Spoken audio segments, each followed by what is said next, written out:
Test എക്സർസൈസിലെ മൂന്നാമത്തെ question ആണ്. ഇവിടെ നമ്മുടെ ഒരു ഫിഗർ നമുക്ക് തന്നിട്ടുണ്ട്. എ ബി എന്ന് പറഞ്ഞ ഒരു ഡയമീറ്റർ.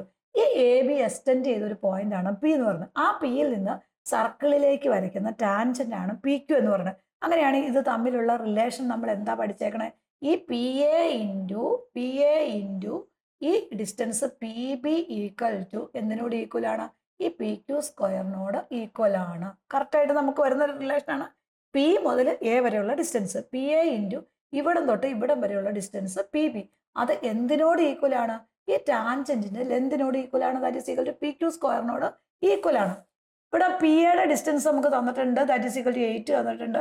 പി ബി നമുക്ക് അറിയാൻ പാടില്ല, അത് അങ്ങനെ തന്നെ കൊടുത്തു. പി ക്യൂയുടെ ഡിസ്റ്റൻസ് 4 തന്നിട്ടുണ്ട്, അപ്പോൾ 4 സ്ക്വയർ വരും. വളരെ സിമ്പിൾ ആയിട്ടുള്ള ഒരു ക്വസ്റ്റൻ ആണ്. P Q square that is equal to 4 വരും. ഇനി നമ്മളിവിടെ നോക്കി 8 അങ്ങനെ തന്നെ എഴുതി, പി ബി അങ്ങനെ തന്നെ എഴുതി. That is equal to 4 square എന്ന് പറഞ്ഞാൽ 16 വരും. അപ്പോൾ പി ബി എന്ന് പറഞ്ഞാൽ എന്ത് വരും? ദാറ്റ് ഈസ് ഈക്വൽ ടു 8 16 താഴേക്ക് പോകും. അപ്പോൾ 16/8 വരും. ദാറ്റ് ഈസ് ഈക്വൽ ടു 2 വരും. അപ്പോൾ നമുക്ക് ഈ ഒരു distance 2 കിട്ടിക്കഴിഞ്ഞു.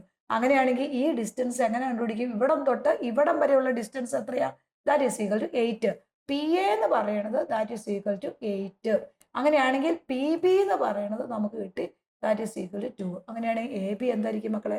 That is equal to A B എന്ന് പറയുന്നത് ഇവിടം തൊട്ട് ഇവിടം വരെയുള്ള ഡിസ്റ്റൻസ്, അത് ആ പി എയിൽ നിന്ന് ആര് കുറയ്ക്കണം? പി ബി കുറയ്ക്കണം.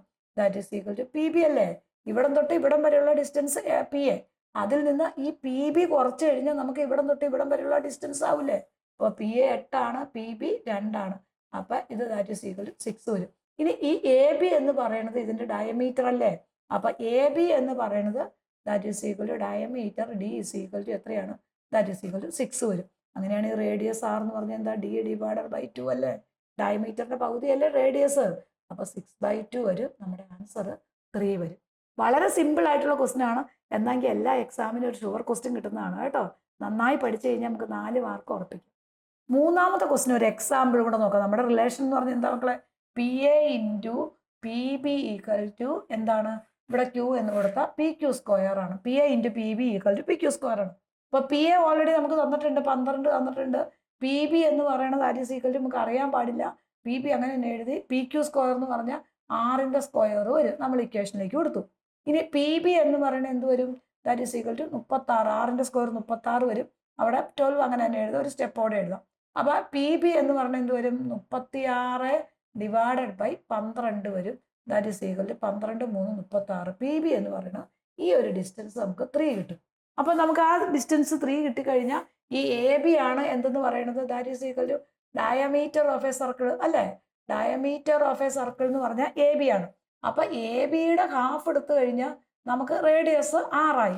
6 കണ്ടുപിടിച്ചാൽ എ ബിയുടെ ഹാഫ് എടുത്താൽ മതി.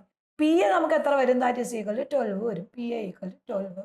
ഇനി പി ബി നമുക്ക് തന്നിട്ടുണ്ട്, ദാറ്റ് ഈസ് ഈക്വൽ ടു 3. അപ്പോൾ ദെയർഫോർ എ ബി എന്ന് പറഞ്ഞാൽ എന്താ? P A minus P B വരും. അതായത് 12 - 3 വരും. ദാറ്റ് ഈസ് ഈക്വൽ 12 - 3 എന്ന് പറഞ്ഞാൽ 9 വരും. അപ്പൊ എ ബി എന്ന് പറഞ്ഞാൽ ഡിസ്റ്റൻസ് എത്ര കിട്ടി? നമുക്ക് 9 കിട്ടി. അങ്ങനെയാണെങ്കിൽ റേഡിയസ് ആർ ഈക്വൽ ടു എത്ര വരും? 9 ഡിവൈഡഡ് ബൈ 2 4.5 ആയിരിക്കും ഇവിടെ റേഡിയസ് ഓഫ് എ സർക്കിൾ എന്ന് പറഞ്ഞു. ഇങ്ങനെ ഒരു സർക്കിൾ എന്നാൽ പെരിമീറ്റർ ചോദിക്കാം, ഏരിയ ഓഫ് സർക്കിൾ ഒക്കെ ചോദിച്ചാൽ റേഡിയസ് കിട്ടി നമ്മൾ ആ ഫോർമുലയിലേക്ക് നേരെ കൊടുത്താൽ നമ്മുടെ ആൻസർ ആയി.